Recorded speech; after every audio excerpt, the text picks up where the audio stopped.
Longtime Detroit residents worried for their safety because of non-working lights in the alleyway. Well, their concern has them turning to our Ronnie Dahl, and she joins us from Detroit's East Side with this story. Ronnie.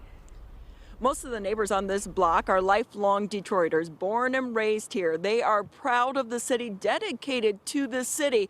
They pay their taxes and protect this block from blight. They do all of that, and yet their lights in the alley still don't work.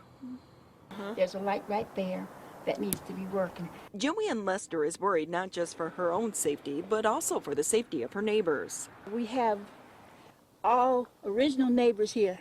They've lived here since the 50s. We keep it clean. When the houses are vacant, we cut the grass, we shovel the snow, and we keep it as best as possible as we can. One thing they can't do for themselves is light up the night sky, because while Detroit's new public lighting authority is crisscrossing the city installing new LED lights, they're not being replaced in the alleyways, even if they are still in use. How many of you actually use the alleyway then? Myself, Miss Betty, Mr. Fletcher, Mr. Griffin, and sometimes Mr. Scott.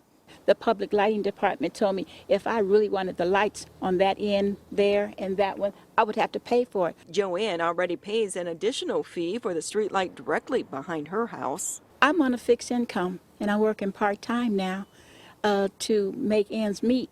I can't pay and afford to pay for something that should be done by the city. Joanne tells me at one time, due to the safety concerns, she was told an exception would be made and lights would be installed. But it has yet to happen. And they keep telling me in 2 weeks, in 2 weeks, in 2 weeks, and nothing has happened.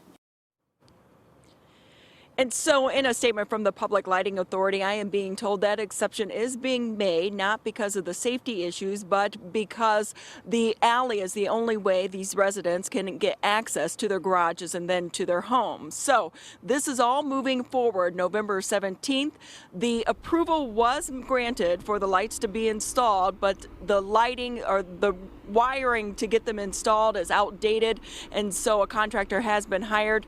And they tell me that those lights are going to be up and operational by the end of the year. That's just over a couple weeks away, and we'll be checking in to make sure they are. For now, we're live on the city's east side. Back to you. Let's hope it gets taken care of. Thank you, Ronnie.